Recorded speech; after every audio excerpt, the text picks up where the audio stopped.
रह रहकर खुद ब खुद बंद हो रही थी। वो अपने कंप्यूटर पर डेटा समझने की कोशिश कर ही रही थी कि तभी उसे मॉनिटर पर किसी की परछाई दिखी। हाँ? सुनिधि चौंक गई। उसने पीछे मुड़कर देखा, पर वहां कोई नहीं था। तो सुनिधि को लगा शायद उसका वहम होगा और वो वापस अपने काम में लग गई। कुछ देर काम करने के बाद उसे फिर से नींद आने लगी और उसकी आंखें बंद होने लगी। पर तभी अचानक उसकी मॉनिटर स्क्रीन झिलमिलाने लगी। हाँ? सुनिधि ने कीबोर्ड की कुछ कीज को बार बार दबाया, पर मॉनिटर की स्क्रीन वैसे ही झिलमिलाती रही। तो सुनिधि ने सोचा शायद सिस्टम ओवरलोड के कारण ऐसा हुआ होगा। पर तभी अचानक उसे मॉनिटर स्क्रीन पर किसी लड़की का डरावना चेहरा दिखा और फिर मॉनिटर अपने आप वापस बंद हो गया। हाँ? ये क्या था? सुनिधि को यह बात अजीब लगी, पर फिर उसने सोचा शायद कंप्यूटर में कोई खराबी आ गई होगी। तो उसने कंप्यूटर को रीस्टार्ट कर दिया और कंप्यूटर के स्टार्ट होने का वेट करने लगी। पर उसे नींद भी आ रही थी। तो उसने सोचा शायद कॉफी पीने से उसकी नींद चली जाए। तो वो उठकर कॉफी पीने चली गई। कॉफी मशीन एक लंबे कॉरिडोर के एंड में थी। कॉफी मशीन के पास पहुंचने पर जैसे ही सुनिधि कप उठाने लगी, उसे अपने बगल में किसी की परछाई दिखी। हाँ? पर जब सुनिधि ने कॉरिडोर में देखा तो वहां कोई भी नहीं था। उसे थोड़ा अजीब तो लगा, पर फिर उसने सोचा शायद नींद के कारण उसे कोई वहम हुआ होगा। तभी उसे एक बिल्ली की आवाज सुनाई पड़ी। वो बिल्ली कॉफी मशीन के ठीक सामने वाली सीढ़ियों पर थी। बिल्ली काफी दूर थी, तो अंधेरे में उसका रंग तो समझ में नहीं आ रहा था, पर उसकी पीली आंखें सुनिधि की हुई देखे जा रही थीं। सुनिधि ने सोचा बेचारी बिल्ली भूख के मारे इतनी ऊपर आ गई होगी। तो वो सीढ़ियां चढ़कर उस बिल्ली के पास चली गई, पर वो जैसे ही वहां पहुंची, वो बिल्ली वहां से गायब हो चुकी थी। सुनिधि को यह बात थोड़ी अजीब लगी, क्योंकि उसने अभी उस बिल्ली को वहीं देखा था। पर फिर उसने सोचा शायद बिल्ली कहीं भाग गई होगी। तभी उसे बिल्ली की आवाज दोबारा सुनाई दी और उसने देखा कि वो बिल्ली वहीं बैठी हुई थी। सुनिधि थोड़ा चौंक गई, क्योंकि अभी 2 सेकंड पहले वहां पर कोई भी नहीं था। फिर भी उसने सोचा शायद अंधेरे के कारण उसे ठीक से दिखा नहीं होगा। तो उसने बिल्ली को अपनी गोद में उठाया और बिल्ली को अपनी डेस्क पर लाकर बैठा दिया और खाने के लिए उसे कुछ बिस्किट्स दे दिए। पर वो बिल्ली एक टक सुनिधि को ही देखे जा रही थी। अरे क्या हुआ? खाओ ना, भूख लगी है ना? पर बिल्ली अपनी जगह से टस से मस नहीं हुई और लगातार सुनिधि को देखे जा रही थी। सुनिधि ने सोचा बिल्ली का जब मन होगा वो खुद खा लेगी, और वो अपने काम पर लग गई। और वो बिल्ली वहीं बैठी रही। उसने अपने पंजों को अपनी पूंछ से सिकोड़ लिया और सुनिधि को देखती रही। कुछ देर काम करने के बाद सुनिधि को दोबारा नींद आने लगी और वो अपने कीबोर्ड पर सर रखकर सो गई। नींद में उसे ऐसा लगा जैसे कोई उसका नाम पुकार रहा हो। सुनिधि, सुनिधि।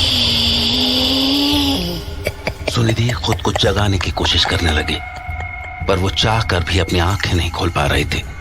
पर तभी अचानक से उसकी आंखें खुल गईं और फिर वो गहरी सांसें लेने लगी। उसे समझ नहीं आ रहा था कि उसके साथ हुआ क्या। वो काफी डर चुकी थी। खुद को संभालने के बाद जब उसने अपनी डेस्क पर देखा तो वो बिल्ली वहां पर नहीं थी। उसने आसपास नजरें घुमाई, पर वो बिल्ली उसे कहीं भी नहीं दिखाई दी। तभी उसे एक आवाज सुनाई पड़ी। आवाज बिल्ली की थी और बहुत नजदीक से आ रही थी।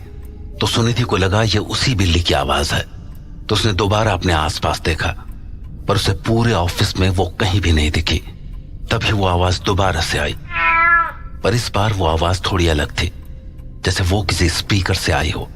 तो सुनिधि ने गौर से सुनने की कोशिश की, और जब उस बिल्ली की आवाज दोबारा से सुनाई पड़ी तो सुनिधि के रोंगटे खड़े हो गए, क्योंकि आवाज उसके मॉनिटर के अंदर से आ रही थी। हाँ? उसने अपने मॉनिटर की ओर हैरानी से देखा, क्योंकि मॉनिटर बंद पड़ा था और सोकर उठने के बाद उसने काम भी शुरू नहीं किया था। तो उसने अपने मॉनिटर का पावर बटन दबाया, पर मॉनिटर की स्क्रीन ऑन नहीं हुई।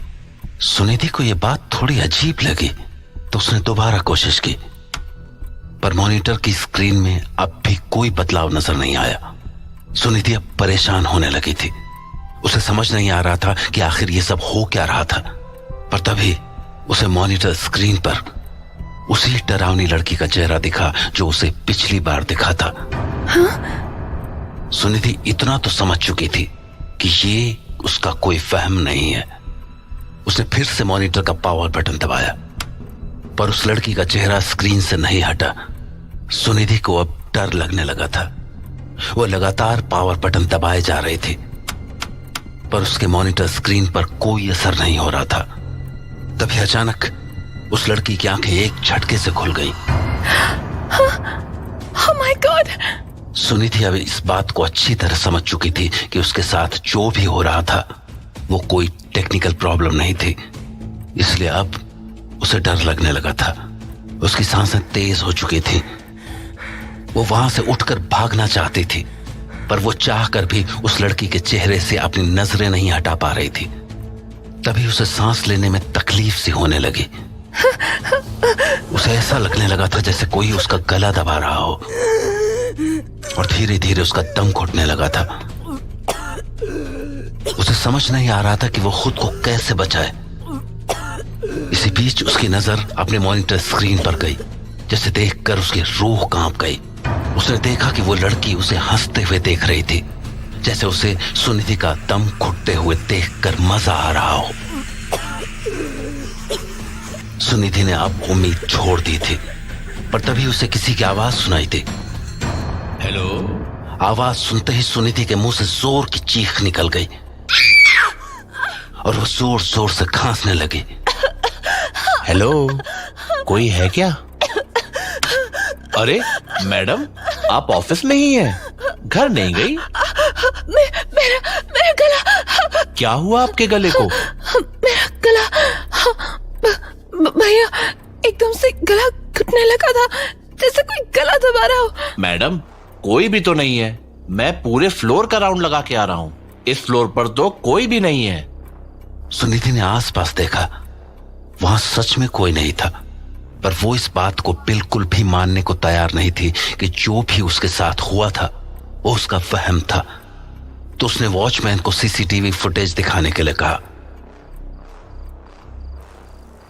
नीचे आने पर जब उसने सीसीटीवी फुटेज देखी तो उसके होश उड़ गए। उसने देखा कि उसके डेस्क के आसपास कोई भी नहीं था, और न ही उसके मॉनिटर स्क्रीन पर उस डरावनी लड़की का चेहरा था। सुनिधि अब बहुत डर चुकी थी, क्योंकि उसे सीसीटीवी फुटेज पर विश्वास ही नहीं हो रहा था। तभी उस वॉचमैन ने सुनिधि को थोड़ी देर पहले की फुटेज दिखाई। सुनिधि ने देखा कि जिस बिल्ली को गोद में लेकर वो अपनी डेस्क तक लाई थी, सीसीटीवी में उस बिल्ली का कहीं नामो निशान नहीं था। फुटेज देखकर ऐसा लग रहा था जैसे वो हवा के साथ ही सब कुछ करे जा रही थी। सुनिधि के पैरों तले जमीन खिसक गई थी। उसे बिल्कुल समझ नहीं आ रहा था कि ये आखिर हो कैसे सकता है। तभी वॉचमैन बोला, मैडम, जो भी आप कह रही हैं और जो कुछ भी सीसीटीवी में दिख रहा है, उस हिसाब से शायद मुझे अंदाजा है कि आपके साथ क्या हुआ था। हाँ मैडम, आपने जो देखा, जो महसूस किया, वो आपका वहम नहीं था, और आज नहीं तो कल ऐसा किसी न किसी के साथ तो होना ही था। क्या मतलब? मैडम, ये जगह ठीक नहीं है। मतलब? अरे ये बड़े कंपनी वाले बस जगह लेकर ऑफिस खड़ा कर देते हैं, चाहे वो जगह शापित ही क्यों ना हो। शापित? मैडम, पिछले 3 साल में 17 लोग मर चुके हैं इस बिल्डिंग में। आप खुशकिस्मत हैं जो बच गई। इस बिल्डिंग में एक बुरी आत्मा का साया है जो हर साल न जाने कितने लोगों को अपना शिकार बनाती है। कहते हैं कुछ साल पहले यहाँ पर किसी लड़की का मर्डर हुआ था, और उसकी आत्मा आज भी इसी बिल्डिंग में मौजूद है। ये सब सुनकर सुनिधि के होश उड़ गए। उसे विश्वास नहीं हो रहा था कि उसका सामना किसी बुरी आत्मा से हुआ था। वो समझ गई थी कि उस रात अगर वो वॉचमैन वक्त पर नहीं आता तो उसका जिंदा बचना मुश्किल था। उस रात सुनीति तो बच गई, पर वो आत्मा आज भी उसी बिल्डिंग में मौजूद है, अपने नए शिकार की तलाश में।